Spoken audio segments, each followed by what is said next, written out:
Wesh les guys, un micro, je suis trop contente. J'aime pas parler fort. Enfin, surtout quand je me dis que l'isolation chez moi, elle est pas très... un peu bancale. Du coup, c'est pas ouf de parler fort parce que les gens t'entendent et tout. Mais bref, I wanted to talk about euh, la pression en prépa, tout ça. C'est chiant, j'ai plus aucune énergie. Je vais vous raconter ma life. Be ready. Nous sommes à court de souffle, premier lieu. Et nous sommes le mercredi 12 mars, ouais. Il est 22 heures et quelques. Je me lève à 6h50. C'est pas si tôt pour quelqu'un en prépa, mais ça pique quand même. Et ouais, faut que je dorme. Je suis fatiguée. J'ai eu une longue journée. C'est faux, j'ai fini à 15h30. Hier, j'ai fini à 18h30 en SI. On a eu 4 heures de SI. C'est énorme. Pourquoi dès que je parle, je suis à court de souffle? Quelqu'un peut faire une étude en tant que cardiologue, s'il vous plaît?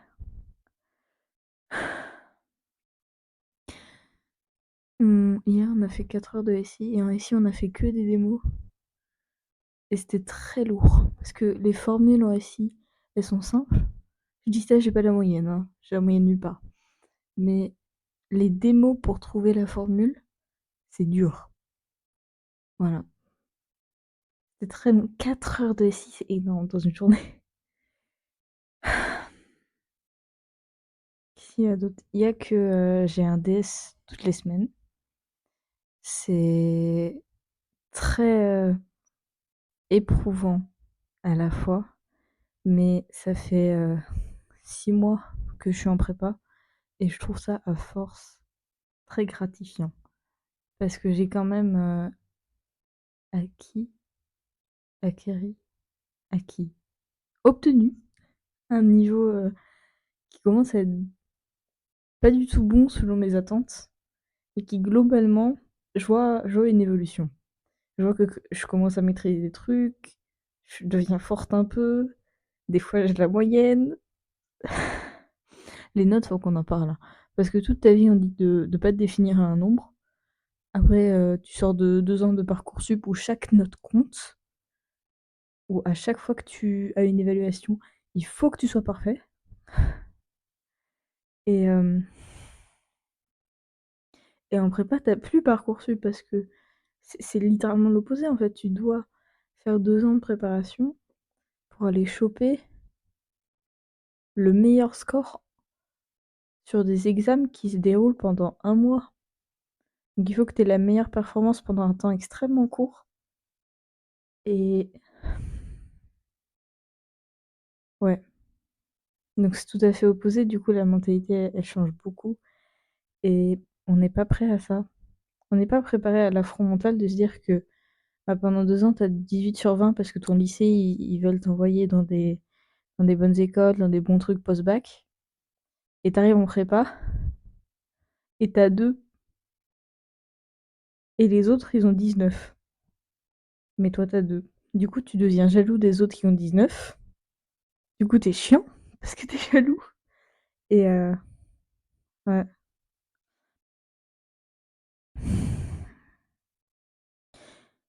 Ouais.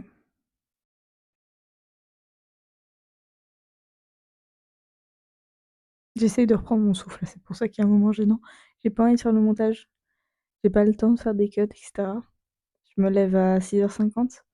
Je prends des cours. Je prends une pause d'une demi-heure. Ensuite, je taffe.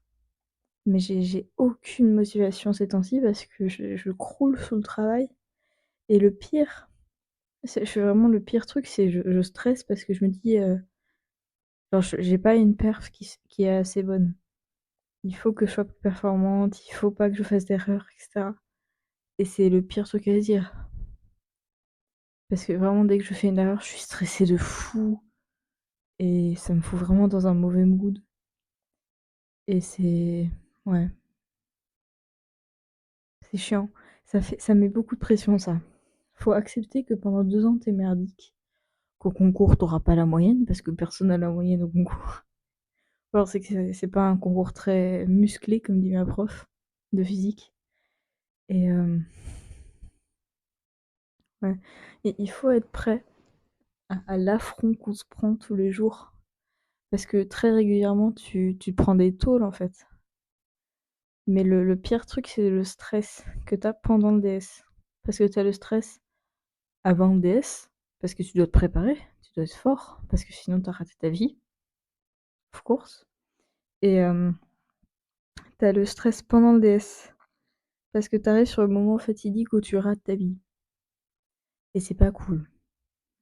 Et c'est assez horrible, parce que vraiment je perds des dizaines, mais des points par dizaines, hein, juste parce que je suis tétanisée devant ma feuille, que je suis là. Le premier truc que j'écris va être faux. Et du coup, il faut pas commencer par ça, mais le deuxième truc aussi va être faux, donc il faut pas commencer par ça, il faut aller ailleurs, il faut aller ailleurs, il faut faire autre chose, il faut réussir. Et c'est très toxique.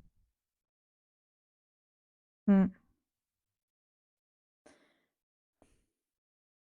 Mais en général, c'est quand même très cool parce que on obtient une validation mondiale. Dès que tu dis que t'as fait prépa ou que t'es en train de faire prépa, les gens ils te regardent, ils sont là. Mais c'est incroyable.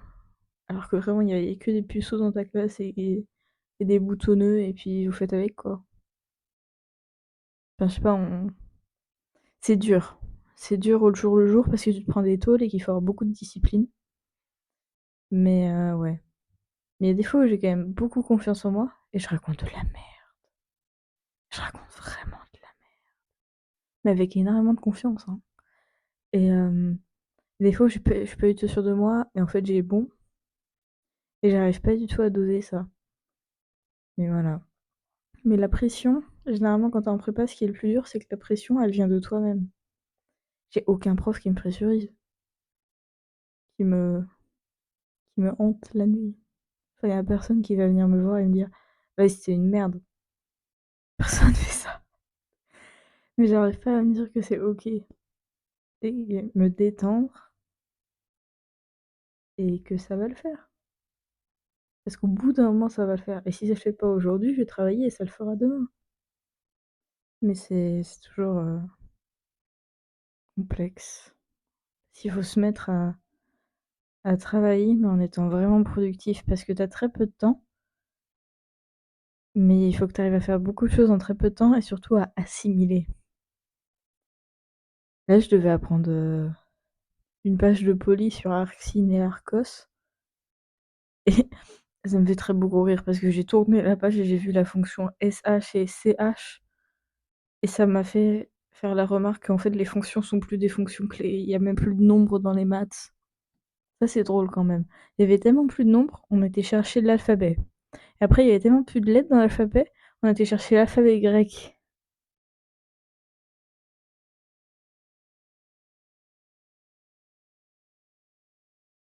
Carrément. Ça fait beaucoup de lettres. Et surtout, le truc hyper horrible, c'est que j'ai un ami pour qui je prenais la parole absolument divine et tout au premier degré. Ce qui est totalement bête, hein, parce que c'est un homme et qu'il est bête, par ailleurs. Et il me disait, mais ça sert à rien d'apprendre l'alphabet grec. Parce que tu vas pas apprendre l'alphabet grec, t'en prépa. Eh ben si, petit. Parce que dans le DS2SI, le petit, c'est lequel? Sigma et le grand sigma, ils se ressemblent pas du tout. Mais dans ton schéma bloc, tu dois savoir lequel est lequel. Parce que quand tu fais la transformée de la place, petit sigma devient grand sigma. Et ça, il faut le reconnaître. Sinon, t'as pas les points. Donc apprenez votre alphabet grec si vous tentez de rentrer en prépa. Et si vous tentez de rentrer en prépa, qu'est-ce que je pourrais vous dire? En première année, faut pas commencer en se disant que le concours c'est demain. Faut pas. Parce que j'ai quand même envie que cette vidéo finisse regardée par un public qui essaie de s'instruire. Ça m'arrangerait. Et pas qu'elle tombe dans les tréfonds de YouTube et qu'elle ressorte 14 ans plus tard, s'il vous plaît. Mais donc pour ceux qui sont en je sais pas, au lycée et qui envisagent classe prépa, c'est dur sa mère, mais il y avait peut-être un truc plus intelligent à vous dire, je pense. Ça va revenir.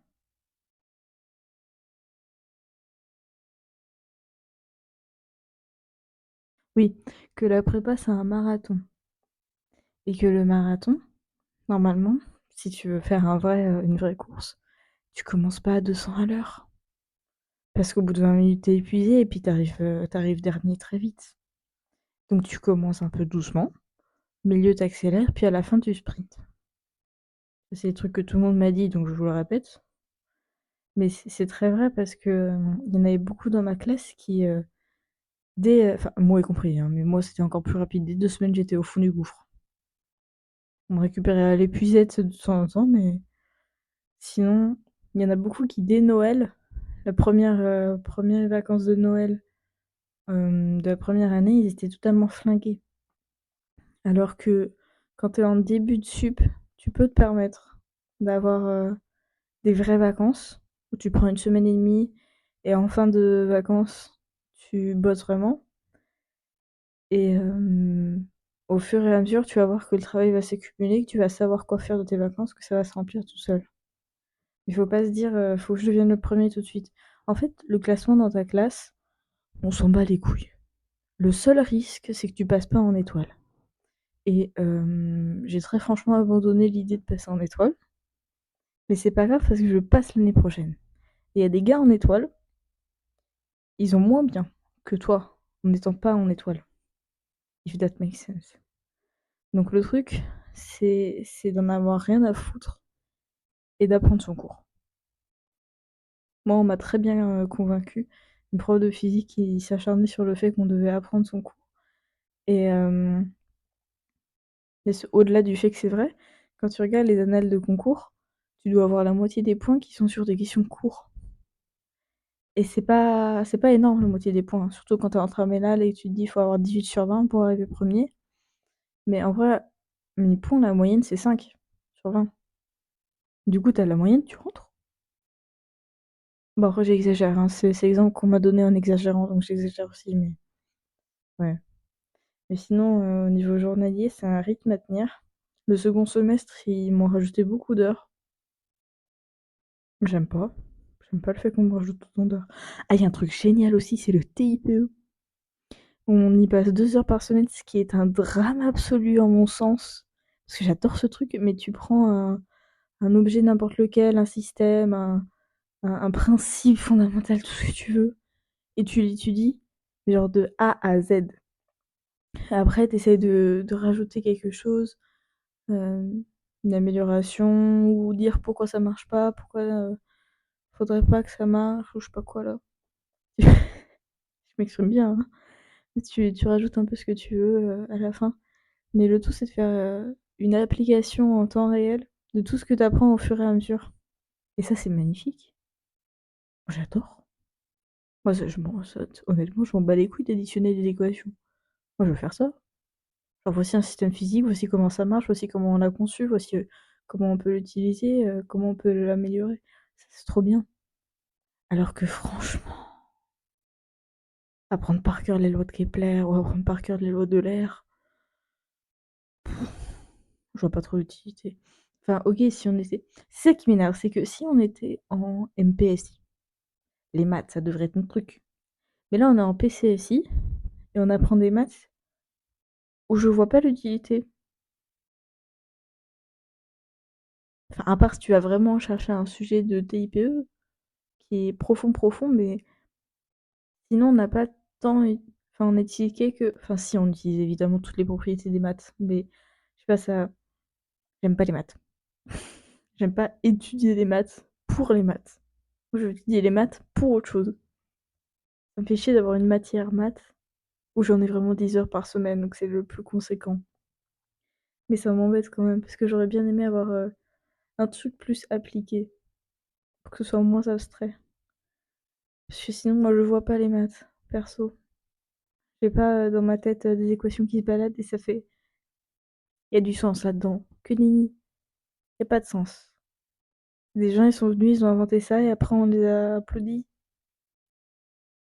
Pas ça que je fais, moi. Bon, voilà. Sinon, ouais. Sinon, on est crevé H24. On a une excellente cantine, ça c'est trop bien.